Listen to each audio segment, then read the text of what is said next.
సింహరాశి వారికి ఆదాయం 11, వ్యయం 11, రాజపూజ్యం 3, అవమానం 6.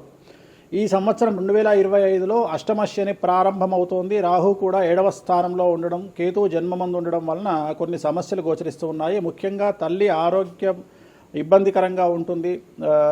అలాగే బంధువులతో, స్నేహితులతో విరోధములు, నరదృష్టి ఎక్కువగా ఉంటుంది. ఉద్యోగంలో ఆటంకాలు, సంఘంలో నరదృష్టి వల్ల మీ పైన అసూయ వల్ల జనాలు మిమ్మల్ని చెడుగా చూపించే ప్రయత్నాలు చేస్తారు. మానసికంగా ఇబ్బందులు తలెత్తాయి. సినీ రంగంలో ఉండేవారికి, రాజకీయ రంగంలో ఉండేవారికి, వ్యవసాయ రంగంలో వారికి, న్యాయవాద వృత్తిలో ఉండేవారికి, ప్రభుత్వ ఉద్యోగం నిర్వహిస్తున్న వారికి ఈ సంవత్సరం విశేషించి అనుకూలంగా ఉండబోతుంది. విపరీతమైన ఆదాయము పలు రకాలుగా వచ్చే అవకాశాలు కనిపిస్తున్నాయి. కానీ వచ్చినటువంటి ఆదాయం ఖర్చు అయిపోతుంది, నిలబడదు. సో వీరి జీవితంలో ఉన్నటువంటి సమస్య అష్టమశని కాబట్టి నలుపు రంగు దుస్తులకు దూరంగా ఉండడము, బ్లూ కలర్ దుస్తులను ఎక్కువగా ధరించడము, అలాగే తిరునల్లార్ శనీశ్వర ఆలయంలో ప్రత్యేకమైన శని పూజ నిర్వహించడం ద్వారా సమస్యల నుండి పూర్తిగా బయటపడతారు. అలాగే శనివార నియమాన్ని పాటించడం, అంటే ప్రతి శనివారం కూడా రాత్రిపూట భోజనం చేయకుండా అల్పాహారం అంటే టిఫిన్ తీసుకోవడం వల్ల చాలా వరకు సమస్యల నుండి బయటపడతారు.